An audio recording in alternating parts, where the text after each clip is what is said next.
이제 다 함께 자리에서 일어나셔서 찬송가 625장 찬양 드림으로 대림절 네 번째 주일 예배를 하나님 앞에 드리겠습니다.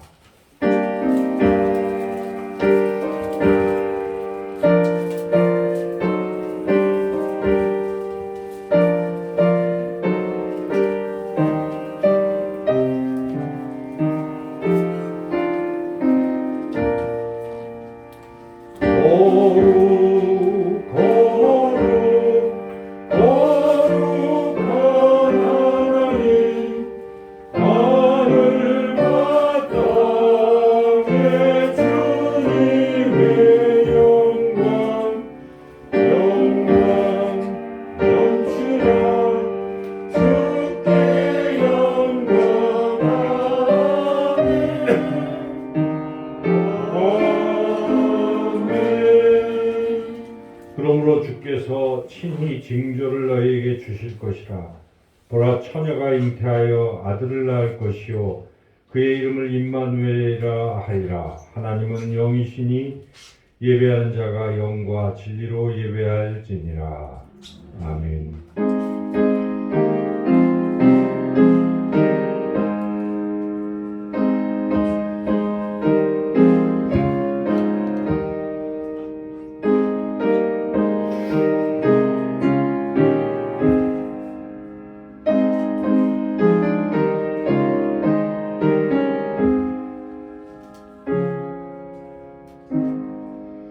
만복의 근원이 되시는 하나님, 오늘도 택한 백성들에게 복을 주시려고 거룩한 주일을 허락하여 주시고 저희를 예배의 자리로 불러주시니 감사합니다.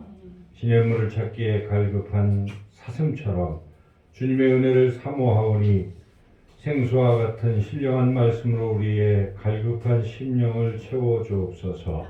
우리는 연약하고 미련하오니 성령님께서 친히 예배하는 이곳에 임재하셔서 우리를 가르쳐 주옵소서. 걱정과 근심을 내려놓음으로 세상과 나는 간 곳 없게 하시고 우리의 영혼을 열어 영광 중에 계신 하나님만 보이게 하옵소서. 감사와 찬송과 존귀의 영광을 올려드리오며 예수님의 이름으로 기도드리옵나이다. 아멘. 찬송가 104장 찬양 드리겠습니다.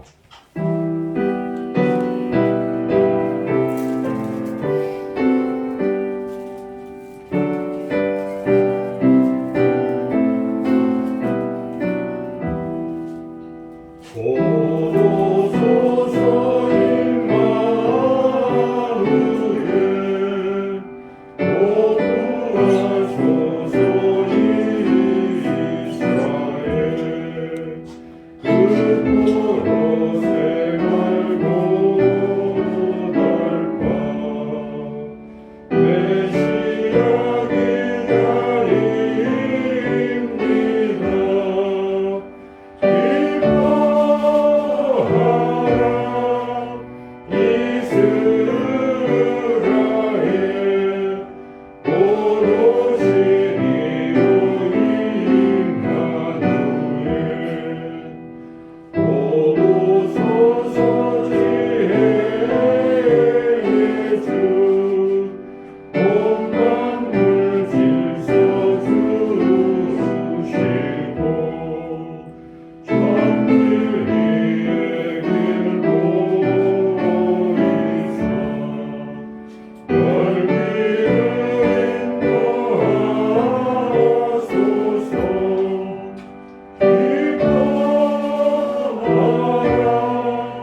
8번입니다.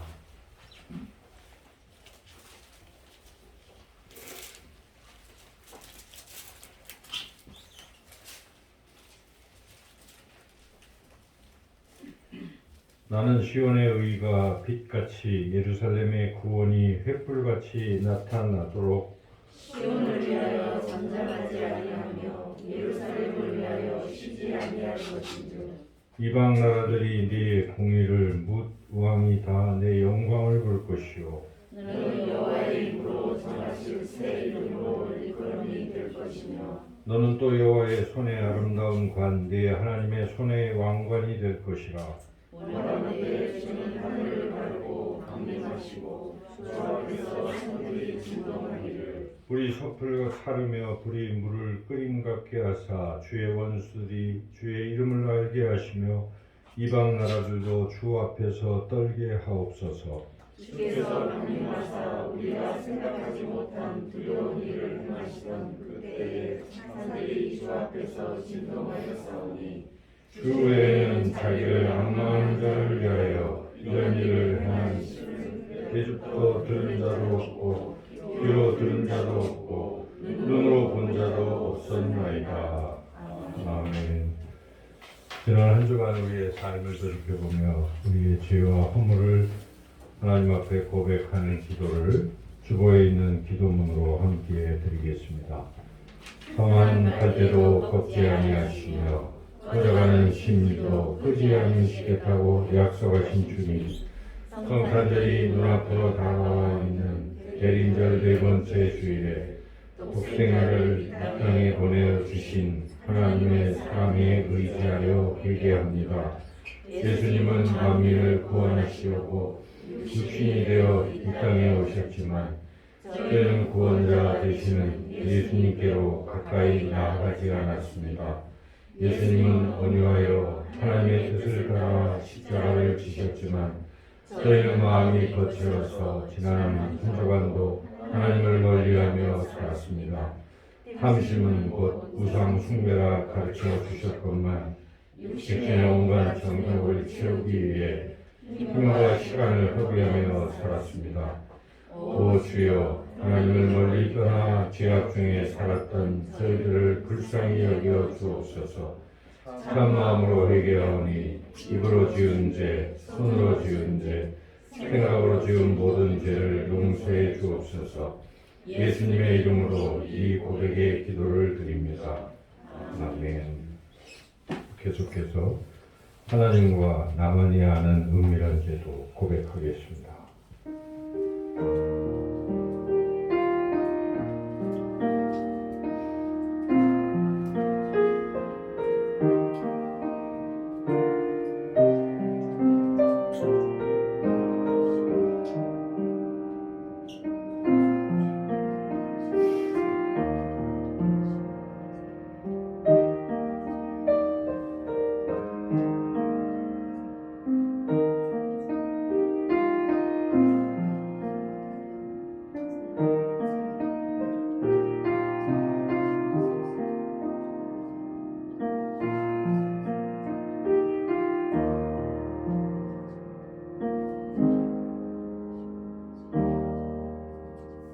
너희는 옷을 찢지 말고 마음을 찢고 너희 하나님 여호와께로 돌아올지어다. 그는 은혜로우시며 자비로우시며 노하기를 더디하시며 인애가 크시사 뜻을 돌이켜 재앙을 내리지 아니하시나니. 아멘. 270장 찬양 드리겠습니다.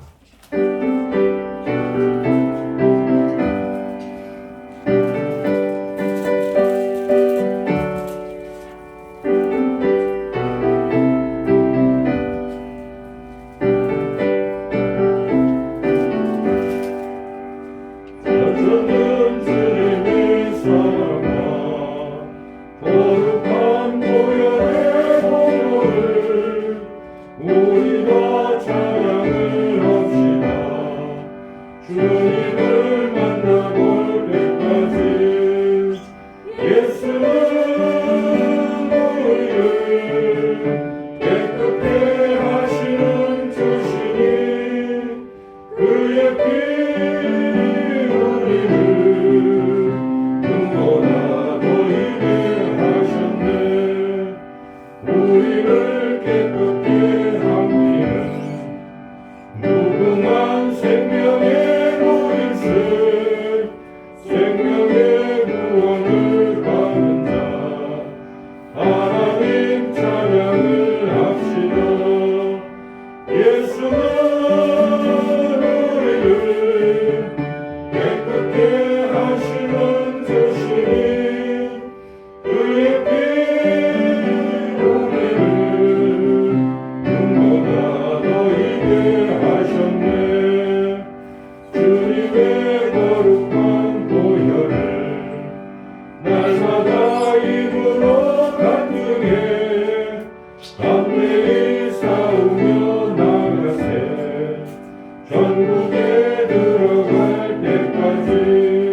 자, 이 시간 손아식 장로님 나오셔서 우리를 대표해서 기도 인도하시겠습니다.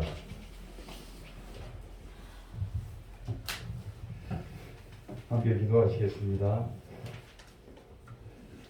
좋으신 아버지 하나님 감사합니다.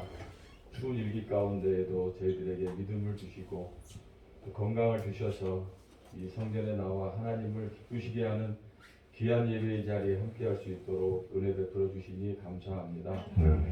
한 주간의 삶 가운데서도 어려울 때나 힘들 때 하나님 말씀 의지하며 살아가게 하시고 또 믿음 주셔서 연약하지만 하나님의 말씀대로 살기를 소원한 저희들 되게 하시니 감사합니다.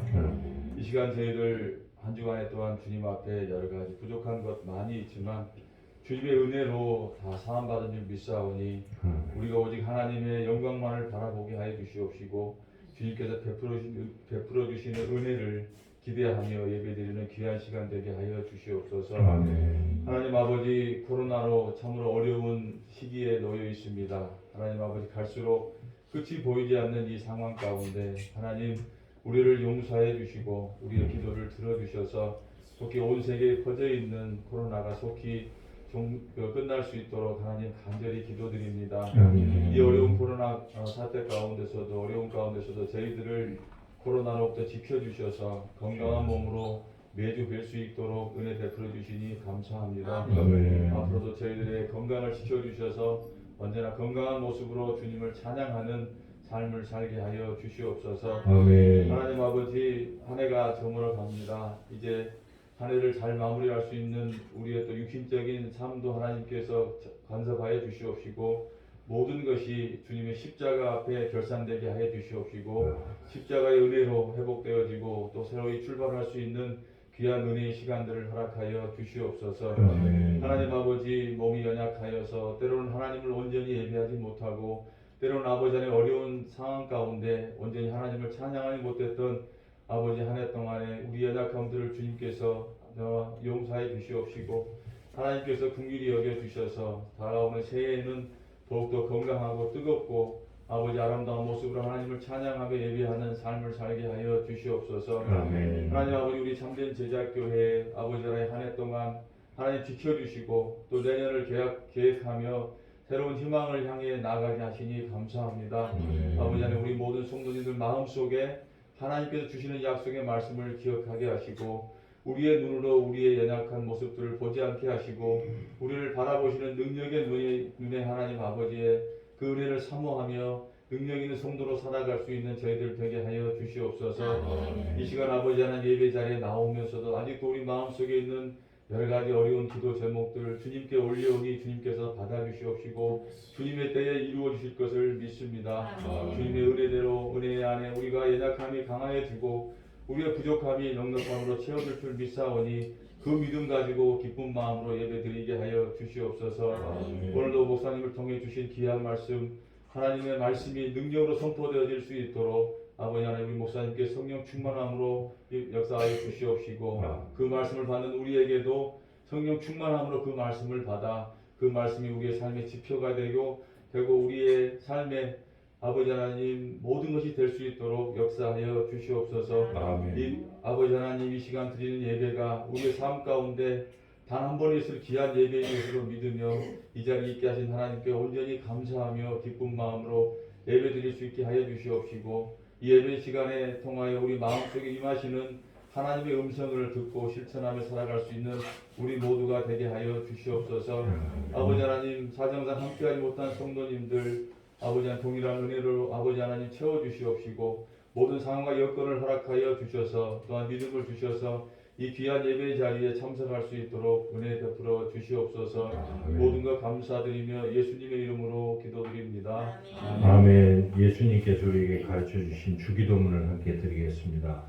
하늘에 계신 우리 아버지 이름을 거룩하게 하시며 아버지의 나라가 오게 하시며 아버지의 뜻이 하늘에서와 같이 땅에서도 이루어지게 하소서.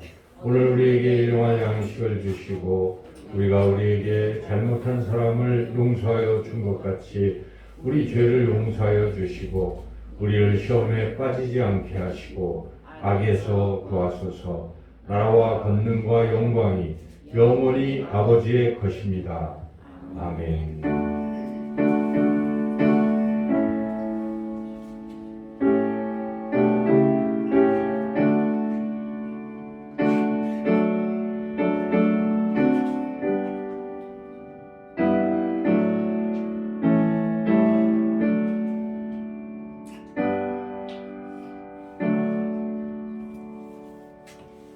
이 시간 하나님께서 우리에게 주시는 말씀 누가복음 말씀입니다. 신약 성경 86쪽에 있습니다. 누가복음 1장 39절부터 45절까지 말씀입니다.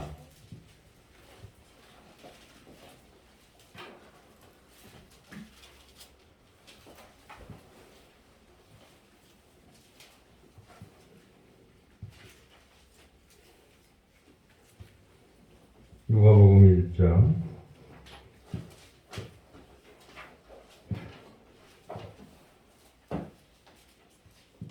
34절부터 읽겠습니다. 34절부터 45절까지 말씀입니다. 한 말씀을 제가 봉독하겠습니다. 마리아가 천사에게 말하여 나는 남자를 알지 못하니 어찌 일이 있으리까?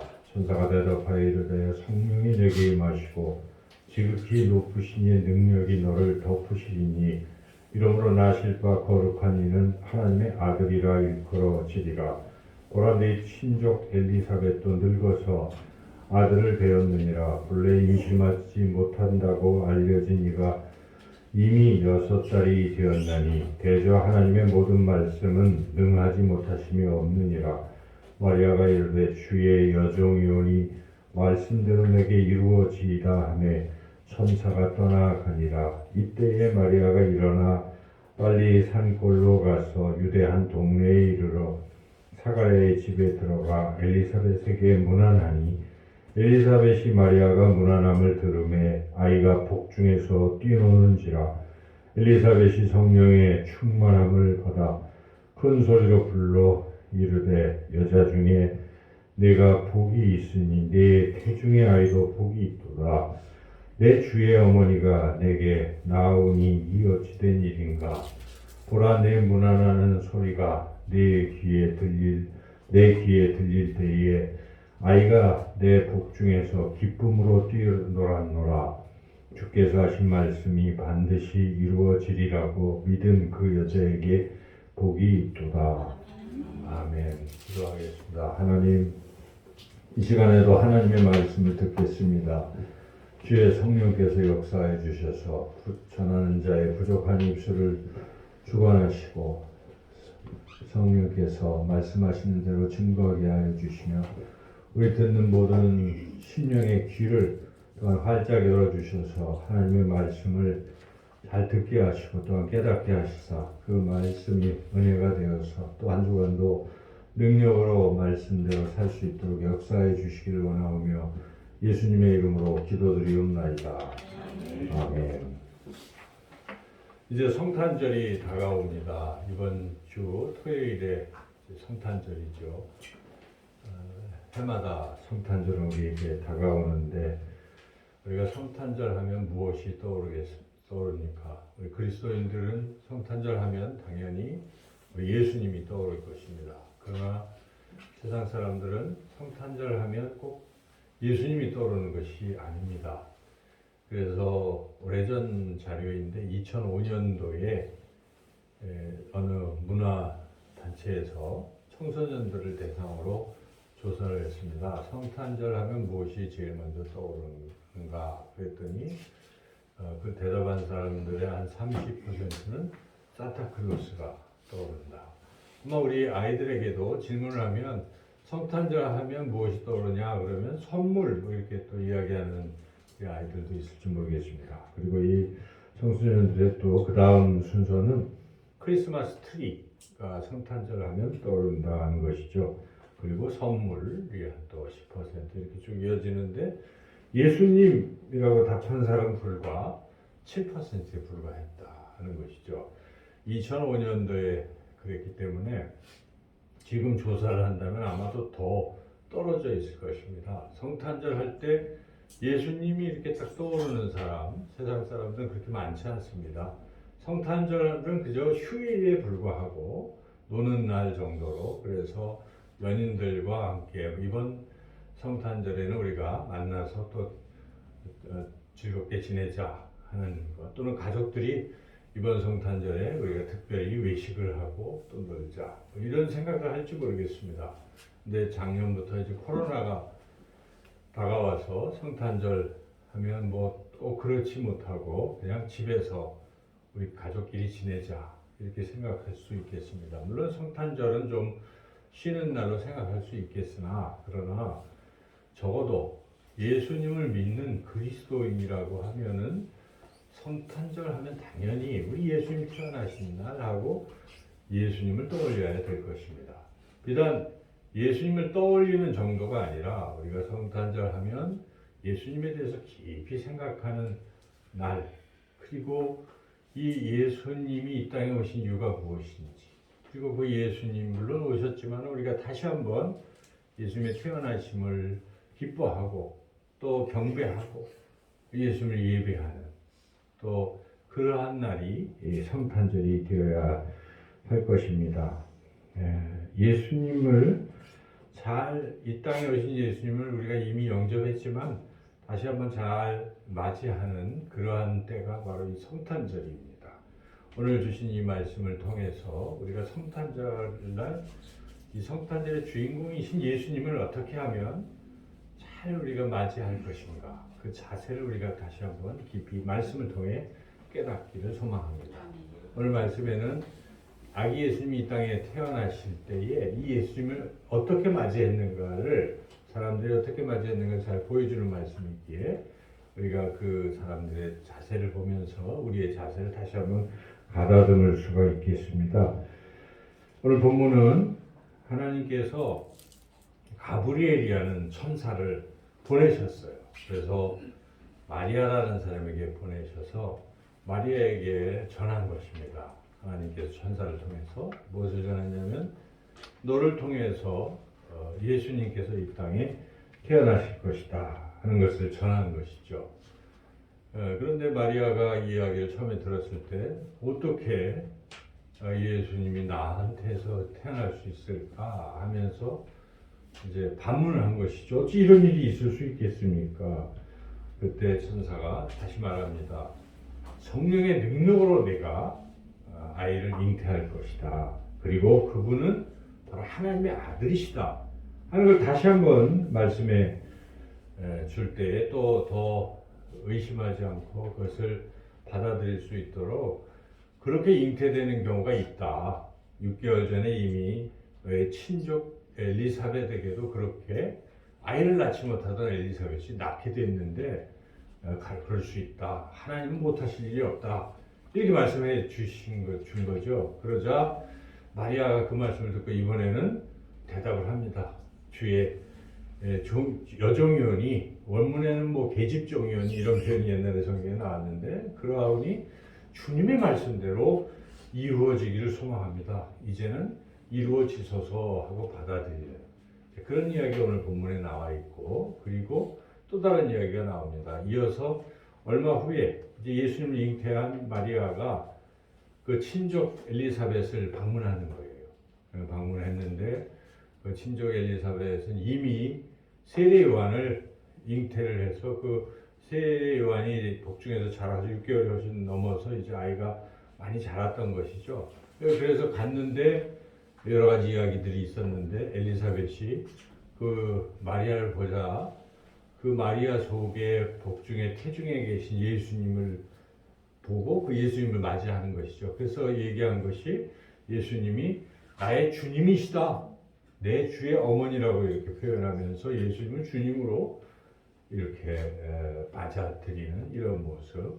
그 잠시 후에는 그 엘리사벳의 태중에 있던 세례 요한마저도 복중에서 예수님이 오신 것을 깨닫고 막 뛰노는 것이죠. 기쁨으로 뛰놀았다 하는 것이 오늘 이 본문의 내용입니다. 그래서 우리가 아기 예수님이 지금 이 땅에 오셨을 때에 사람들이 어떻게 그 예수님을 맞이하고 있는지 그 모습을 우리가 볼 수가 있는데, 첫째는 예수님을 주님으로 맞이했다 하는 것이죠. 제가 말씀드린 대로 오늘 본문에 그것을 말씀하고 있는데 우리 본문 가운데에 43절 다 같이 큰 목소리로 한번 읽어보겠습니다. 43절입니다. 내 주의 어머니가 내게 나오니 이 어찌 된 일인가. 내 주의 어머니. 지금 마리아를 단순히 마리아 자기 친족인데 그렇게 얘기한 게 아니라 뭐라고 얘기합니까? 내 주의 어머니. 곧 예수님의 어머니인데 예수님을 이 엘리사벳은 뭐라고 부르고 있습니까? 주라고 부르고 있다는 것이죠. 큐리어스, 주. 그러니까 주라는 것은 다른 게 아닙니다. 주인이라는 뜻이에요. 당시에 유대인들은 로마의 압제에 있었기 때문에 로마 황제를 부를 때 큐리오스라고 부르는 것입니다. 황제가 주인 아니에요? 그 온 세계의 지배자. 근데 황제가 주인이 아니라는 것입니다. 누가 주인이라는 것입니까? 예수님이 만물의 주인이시다. 그러니까 예수님을 자신의 주인님이라고 부른 것입니다. 우리가 주인님 그럼 더 다가오죠. 그냥 주 하니까 늘상 쓰는 말이기 때문에 별 느낌이 안 오지만은 여러분 그 주인님 하면은 종이 주인을 부를 때 주인님 이렇게 부르는 거예요. 그런 뜻이에요. 나는 당신의 종입니다. 이렇게 부르는 것이죠. 마리아도 여종이라고 이렇게 부르지 않습니까? 하나님의 여종이라고. 그와 같이 이 예수님을 지금 엘리사벳은 주님으로 그렇게 인정하고 모시고 받아들였다는 것이죠. 우리가 이 말씀을 읽으면서 과연 우리는 예수님을 내 인생의 주님으로 모시고 그렇게 받아들이고 살고 있는가? 우리가 이 성탄절을 맞이해서 다시 한번 생각해 봐야 되겠습니다. 우리는 처음 예수님을 믿을 때 그렇게 예수님 이제부터는 예수님이 내 인생의 주인이십니다. 이렇게 받아들인 거예요. 그걸 우리가 믿는다고 합니다. 그리스도인이라는 것은 바로 그 그리스도, 예수 그리스도를 이제는 내 마음에 모셔드리고 내 인생의 주님으로 모시는 사람이 그리스도인인 것입니다. 그냥 교회 나왔다고 그리스도인이 아니에요. 교회 나오는 것은 그냥 종교인에 불과한 것인데 바로 예수님을 만나서 그 예수님은 이제부터는 내 인생의 주인은 예수님이다. 더 이상 내가 주인이 아니라 예수님이 내 인생의 주인이십니다라고 그렇게 받아들인 사람을 우리는 그 그리스도의 사람, 그리스도가 주인이신 사람, 그리스도인이라고 부르는 것입니다. 그런데 처음에는 그런 감격으로 시작을 했으나 우리가 살다 보면 자꾸 어떻게 됩니까? 사탄 마귀가 유혹하는 핵심 부분이 있습니다. 야, 네 인생의 주인은 너잖아 라고 얘기하는 거예요. 여러분 세상 사람들은 항상 그걸 강조합니다. 야, 인생을 자기 주관하에 살아야 돼. 물론 일리가 있어요. 다른 사람이 이야기하는 대로 그 말에 자꾸 따라가서 왔다 갔다 줏대 없이 사는 것보다는 자기가 확실히 책임지고 자기 인생을 주관하고 살아가는 게 맞는 것 같아요. 맞는 것 같잖아요. 그래서 주관 있게 살아라 이렇게 자꾸 얘기를 하죠. 그러나 우리 그리스도는 그게 아닌 것입니다. 우리 주인은 내가 아니에요. 그리스도인은 주인은 주님이신 것입니다. 예수님이 주님이라고 인정하는 사람을 그리스도인이라고 하는 것이죠. 그런데 사탄 마귀가 유혹하는 핵심은 다른 것이 아닙니다. 너 인생은 네가 책임지고 네가 주인으로 살아가야 되라고 끊임없이 말하는 것이죠. 여러분 성경을 읽어보면 첫 번째 사탄, 뱀이, 마귀가 유혹하는 게 무엇이었습니까? 아담과 하와를 유혹하는 것이 무엇입니까? 야, 네가 주인이야라는 것입니다. 그래서 하나님이 너한테 뭐라고 하셨지? 하나님께서 다 먹어도 되지만 동산 중앙에 있는 선과 악을 알게 하는 나무의 열매 그거는 따먹지 말고 다른 건 다 누리라고 했어. 그랬더니 야, 그것도 네가 주인인데 따먹어 봐. 괜찮아. 아무렇지도 않아. 오히려 눈이 밝아져. 더 지혜로워져. 먹어. 하고 뱀이 유혹했을 때 어떻게 됐습니까? 따먹어 버린 것입니다. 그 따먹는 순간에 무슨 생각을 하는 것입니까? 그 내가 주인인데 내가 내 맘대로 먹지 왜 못 먹는 거야? 이렇게 생각하는 거예요. 여러분 오늘날 동일하게 마귀는 유혹하는 것입니다. 야 네가 주인이야. 네 인생은 네 거야. 하고 자꾸 얘기할 때 우리가 그걸 받아들이는 순간 그리스도인이 혼동이 오는 것입니다. 여기서부터 혼동이에요. 그래서 우리 아이들이 어릴 때부터 교육을 끊임없이 받을 때 교육의 내용은 다른 게 아니에요. 네가 주인이라는 것입니다. 네가 책임지고 살아가라. 책임 있게 그럴듯하게 보이지만 우리가 예수를 믿는다고 결심하고 믿는 사람은 다른 것입니다. 주인이 누구입니까? 내가 아니라 예수님인 것입니다. 그런데 어떤 사람은 인생은 난데 왜 내가 주님에게 예수님을 주님이라고 하고 내 인생을 노예처럼 살아? 이렇게 생각할 수가 있는 것인데 그건 노예가 아닙니다. 여러분 잘 생각해 보셔야 돼요. 우리가 능력이 있습니까? 자신이 능력이 있다고 생각하는 사람은 그렇게 살아요. 내가 내 능력으로 한번 살아봐야지. 멋지게 살아봐야지. 하지만 일단 인생을 좀 살다 보면 실패를 좀 하다 보면 알아요. 야, 나 별게 아니구나. 나 아무것도 아니네. 내가 참 능력이 있는 줄 알았는데 해보니까 여러분 실패 몇 번 해보면 어떻게 생각합니까? 내 힘으로 안 돼.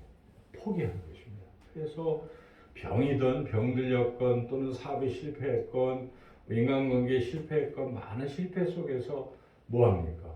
더 이상 항복하는 거예요. 예수님 믿는 순간이 바로 항복하는 순간입니다. 주여 나는 안 되겠습니다. 이제는 내가 못하겠습니다. 주님이 나를 다스려 주세요 하고 예수님 믿는 것입니다. 그때부터 인생이 달라지는 것입니다. 지금까지 내가 힘들게 내가 모든 것을 해보려고 했으나 너무 힘들잖아요. 지치잖아요. 안 되잖아요. 수고하고 무거운 짐이 가득 차 있을 때 예수님을 만나서 주여 이제 내 짐을 주님께 드립니다. 주님이 대신 해주세요라고 포기하는 그 순간 그때 주님이 내 인생을 만지기 시작하는 것입니다. 주님 만난 것입니다. 그때 우리 인생이 달라진 것을 느낀 것입니다. 이제껏 할 수 없었던 내가 주님이 함께 하심으로 하게 되는 것입니다. 불가능이 가능으로 바뀌는 순간이 되는 것입니다. 그것도 그럴 것이 당연한 것입니다. 주님은 어떤 분이십니까? 만물을 지으신 분이십니다. 모든 걸 하실 수 있는 분이십니다. 그분이 내 인생을 책임져 주시는 것입니다. 여러분 운전을 못하는 사람이 자기가 막 운전하면 사고 나지 않겠어요? 그런데 운전을 아주 잘하는 사람이 내 대신 운전을 해주면 어떻게 되겠습니까? 운전 잘하는 것이죠. 내비게이션 여러분 하잖아요. 내비게이션이 있으면 어떻게 됩니까? 마음이 편해요. 저도 제가 잘 못해요 운전을. 근데 내비게이션만 있으면 그냥 운전대 앞에다 이렇게 스마트폰을 탁 놓고 이렇게 보면 다 보입니다. 눈 시력이 별로 안 좋아도 스마트폰의 소리도 듣고 그걸 보면서 오른쪽 왼쪽 다 알고 가는 거예요. 그러니까 더 이상 못해도 그게 있어서 되는 것처럼 내 인생에 우리 주님이 나를 운전하기 시작하시면 인생이 달라집니다. 편하지 않습니까 여러분? 나는 잘 몰라요. 그러나 주님이 알려주시면 가면 되는 것입니다. 근데 그것이 정답이었던 것입니다. 우리의 인생을 쭉 돌이켜보면 그게 정답이었어요. 그리고 그렇게 간 인생은 성공하는 인생입니다. 그렇게 쭉 갔어요. 그래서 죽게 되는 것입니다. 그때 내가 해왔던 인생은 내가 한 것이 아니라 주님이 인도하신 데 나는 따라갔는데 나중에 주님이 판단하시고 평가하실 때 뭐라고 하십니까? 잘했다고 칭찬하시는 것입니다. 그래, 넌 내가 이야기한 대로 잘 왔구나. 넌 성공이야? 하고 우리는 성공하는 것입니다. 실제로 삶 자체도 성공인 것입니다. 하나님이 하셨기 때문에. 그래서 그것이 바로 신앙의 핵심인데 우리가 교회를 다니면서 이걸 모르는 경우가 많아요. 그래서 여전히 교회 다닌다고 하면서 그냥 주인은 자기예요. 힘들고 실패하고 넘어지고 그리고 하나님 막 원망하기 시작합니다. 잘못된 것이잖아요. 하나님 언제 그러라고 하셨습니까? 나한테 맡기라고 했는데 그걸 안 맡겨놓고 실패한 것에 대한 모든 원망, 책임, 불평을 하나님께 돌리는 것은 참으로 어리석은 것일 것입니다. 그래서 우리가 예수님을 내 인생의 주님으로 모셔야 되는 것인데 이 성탄절에 특별히 우리가 다시 한번 이 성탄절을 맞이할 때까지 다시 한번 점검해 볼 부분은 과연 나는 나의 모든 것을 주님께 맡겼는가, 주님이 나의 주님이신가를 점검하시는 저와 여러분 모두가 되시기를 주님의 이름으로 축원합니다. 두 번째로 우리가 성탄절에 예수님 어떻게 맞이해야 되는가? 순종으로 맞이해야 된다 하는 것이죠. 오늘 본문의 38절 같이 한 목소리로 읽어보겠습니다.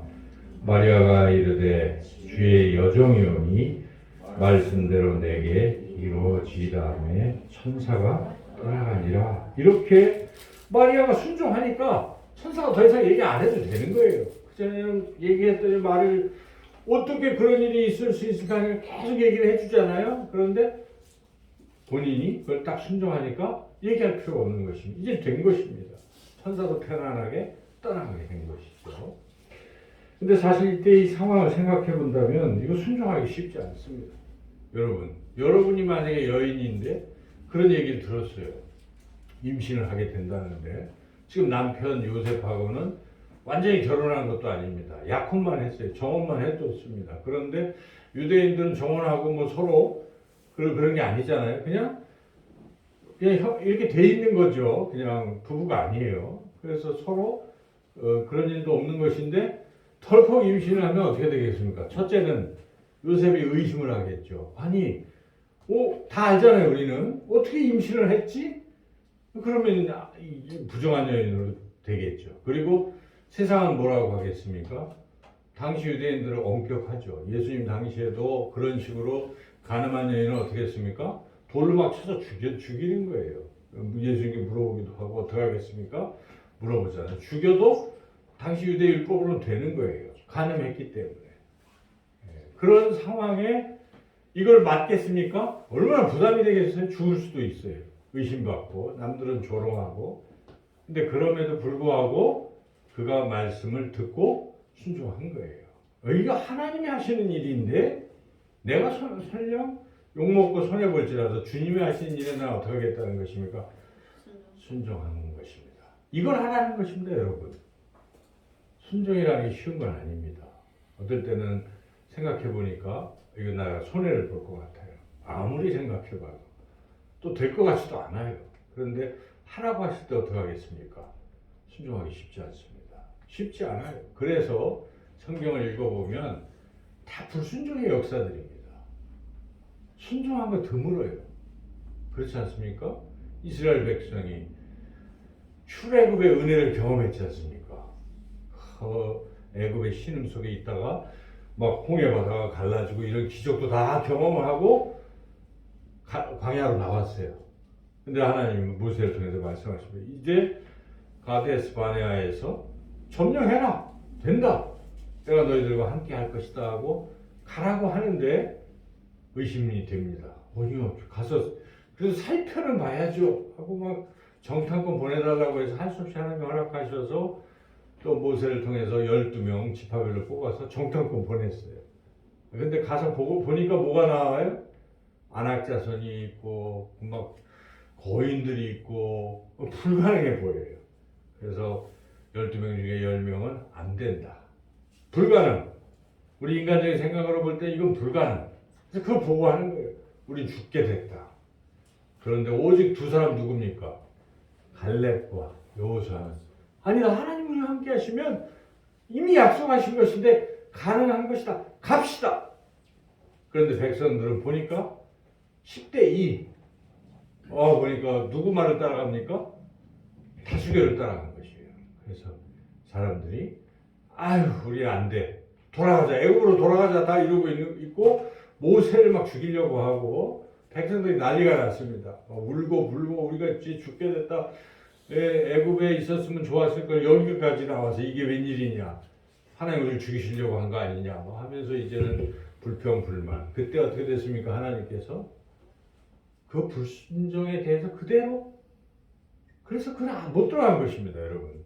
쉽게 얘기하면 가나안 땅에 못 들어갔습니다. 이스라엘 백성 1세대는 하나도 못 들어갔습니다. 오직 갈렙과 여호수아는 그런 상황에서도 온전히 나를 쫓았은즉 순종하였은즉 두 사람은 들어가는 것입니다. 그게 성경이 우리에게 가르쳐 주시는 진리인 것입니다. 무엇이 중요하다는 것입니까? 순종이 중요하다는 것입니다. 구약에서의 핵심 사상은 순종입니다. 신명기 28장에 뭐라고 얘기하면 들어가. 순종하면 들어가도 복을 받고 나와도 복을 받고 떡반죽 그릇에서 복을 받고 모든 것이 다 복을 받는 것이다. 그러나 불순종하면 들어가도 저주, 나가도 저주. 그게 극명한 것입니다. 그래서 구약에 강조하는 것은 순종입니다. 계속 읽어보면 사울왕 이야기 다 알잖아요. 사울왕 참 겸손하고 말씀에 부모님 말씀 순종해서 그가 뭐 이렇게 나귀를 찾고 이런 일을 했잖아요. 그걸 보시고 하나님께서 순종을 잘하기 때문에 이스라엘의 첫 번째 왕, 초대 왕으로 사울을 세워준 것입니다. 사울왕이 참 영광스러운 자리에 들어갔으나 가만히 보니까 굉장히 좋거든요. 자기가 잘해서 이런 줄 알고 나중에 어떻게 됩니까? 교만해져서 하나님 말씀에 불순종하기 시작합니다. 그래서 어떤 일이 벌어졌습니까? 하나님께서 아말렉 족속은 안 돼. 계속 하나님의 백성을 괴롭혔기 때문에 이 순간 진멸하라고 말씀하셨습니다. 그런데 이겼는데도 사울이 진멸을 하지 않고 그 중에 좋은 전리품을 막 취한 것입니다. 그리고 상대방 왕 아각 왕을 죽여야 되는데 괜히 아량을 베푸는 것입니다. 하나님께서 다 진멸하라고 했는데 괜히 자기가 대단한 것처럼 살려주는 이러한 불순종을 보냈을 때 선지자 사무엘이 와서 지적합니다. 불순종하면 안 된다. 순종했어야 된다. 그때라도 잘못했다고 회개했으면 됐을 텐데 회개 안 하고 변명하기 시작합니다. 아니 사실은 그 전리품을 취해서 내가 갖자고 한 것이 아니고 그거를 하나님께 제사 드리려고 했던 거예요 하고 변명을 합니다.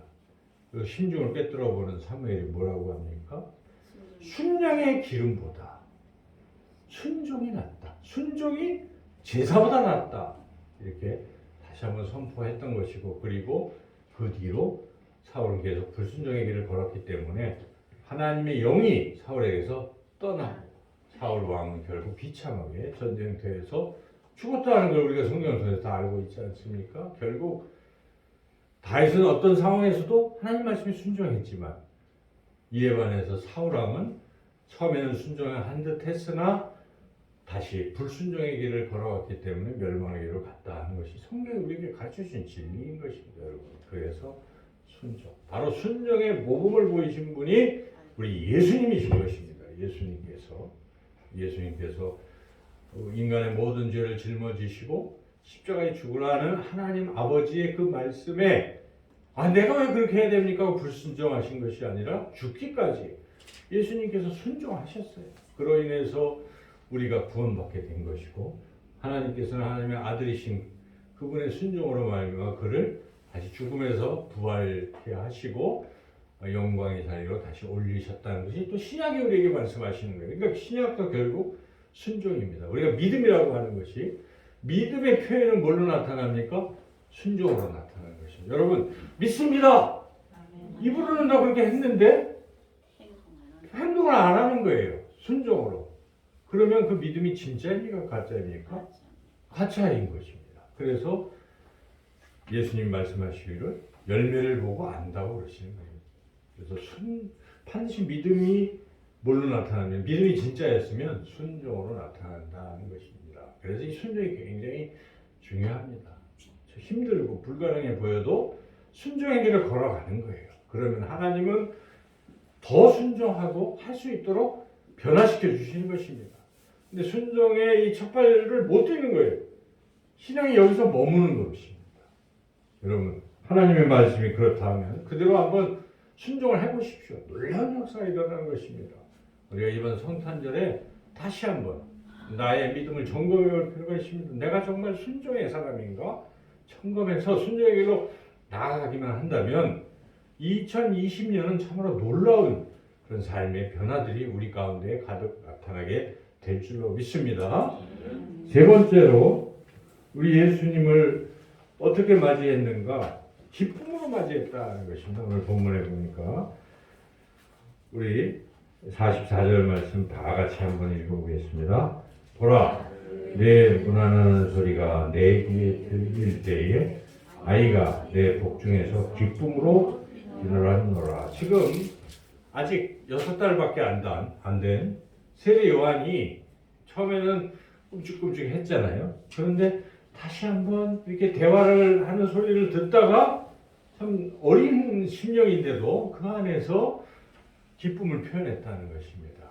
바로 이 세례요한은 곧 그 예수님의 길을 예비했던 그런 사람 아니겠습니까? 그런데 이미 어린 아기 때부터 이렇게 예수님을 기쁨으로 맞이했던 것입니다. 나중에 이 세례요한은 예수님을 높이고 그분은 흥해야 하고 나는 쇠하여야 하리라 이렇게 얘기까지 하면서 주님의 길을 예비한 그런 사람이었는데 이때 이 어릴 때 어떻게 했습니까? 예수님이 오시는 것을 매우 기뻐했다는 사실입니다. 그리고 신앙은 바로 기쁨이라는 것입니다. 주님이 오신 것을 우리가 정말 기뻐하는 성탄절은 그렇게 맞이해야 한다는 것이죠. 우리가 성탄절에 뭐 얘기합니까? 서로 뭐라고 부르죠? 메리 크리스마스.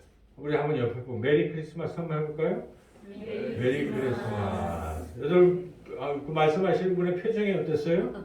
말은 메리 크리스마스 하는데 표정이 거의 우울한다면은 그건 말한 것과 다른 거예요. 왜냐하면 메리 크리스마스 할 때 메리의 뜻이 이게 메리 그러면은 즐겁다 이런 뜻이고 기쁘다 이런 뜻이거든요. 그러니까 메리 크리스마스, 크리스마스가 참 기뻐요 이런 표현이니까 이미 이 크리스마스는 기쁨의 그런 날이라 하는 것이죠. 그래서 성탄절은 기쁜 순간이에요. 그래서 우리가 이렇게 표 같은 거 붙일 때 기쁘다 구주 오셨네. 예수님이 태어나신 것은 기쁜 일인 것이죠. 우리가 집안에 아기가 태어나도 얼마나 기뻐요. 그런데 우리 예수님이 오신 것은 너무너무 기쁜 일이다. 여러분 그래서 성탄절이 다가오면 기쁨이 회복이 되는 그러한 절기인 것입니다. 그동안 우리가 한 해 동안 또 지금 코로나의 이런 어려운 가운데 심정적으로 우울하지만 다시 한번 우리가 이 성탄절에는 기쁨이 회복돼야 될 줄로 믿습니다. 어떻게 하면 기쁨이 회복됩니까? 여러분 성탄절이 왜 기쁘냐? 성탄절이 기쁜 이유를 아는 사람들은 기쁜 것입니다. 모르면 기쁠 턱이 없잖아요. 그냥 현실만 생각하게 되고 안 됩니다. 그래서 우리가 성탄절에 다시 한번 왜 성탄절이 기쁜 날인가 우리가 생각해 봐야 되는데 무엇이 기쁩니까? 첫째는 우리 죄가 사함받았다는 것이에요. 주님이 오심으로. 주님이 안 오셨다면 우리의 죄는 여전히 있는 거 아니겠습니까?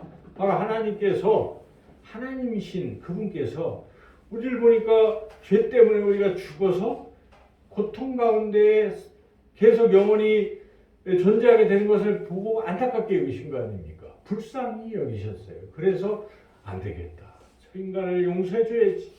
근데 그러기 위해서는 내가 사람이 돼야지.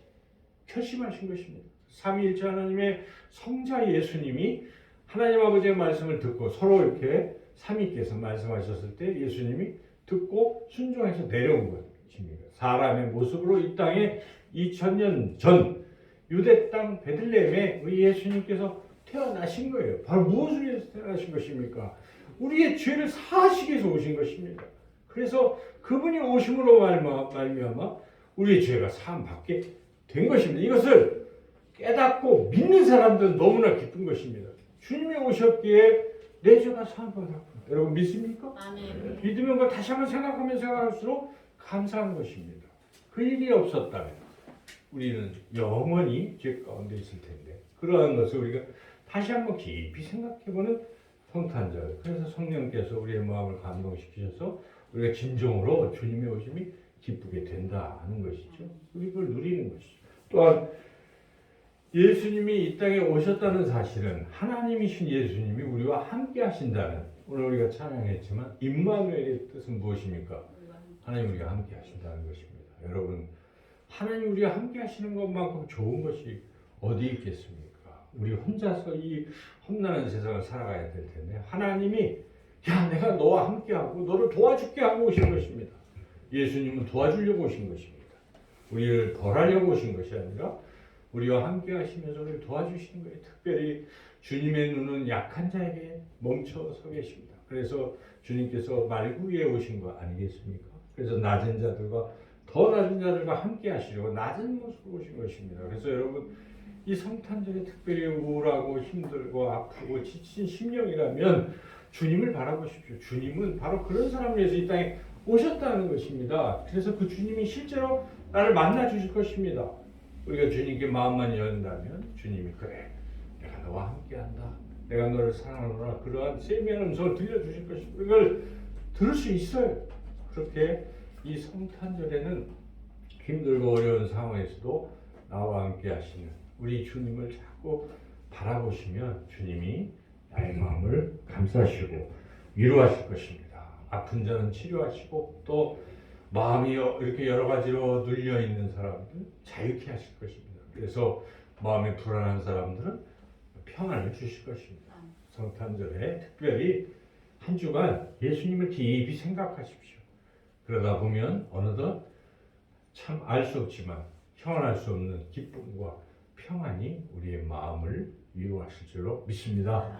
이번 성탄절 이제 특별히 한 주간인데 여러분 깊이 주님 생각하시면서 우리 안에 있던 모든 이러한 것들을 우리가 위로 받으시고 그리고 주님으로 인해서 우리가 기쁨이 회복되고 그리고 또 우리 주님께 또 순종하시고 주님을 나의 인생의 주님으로 모시기로 다시 한번 결단하여 우리 기쁨이 넘치고 그 기쁨이 여러분 안에 있다면 그냥 사람들에게 이 기쁨을 나누시고 그런 아름다운 성탄절 그리고 이제 토요일 날은 그런 기쁨을 우리가 가득 안고 주님 앞에 나와서 온 가족이 함께 주님을 경배하는 그런 성탄절을 맞이하신 저와 여러분 모두가 되시기를 주님의 이름으로 축원합니다. 참 좋으신 하나님 감사합니다. 오늘 말씀을 통해 우리 주님이 오신 것을 얼마나 기쁜지 또 한번 깨닫게 하시니 감사합니다. 주님을 주님으로 인정하고 주님의 말씀대로 살아가는 한 주간 되도록 성령께서 역사해 주시기를 간절히 원하고 예수님의 이름으로 기도드립니다. 아멘.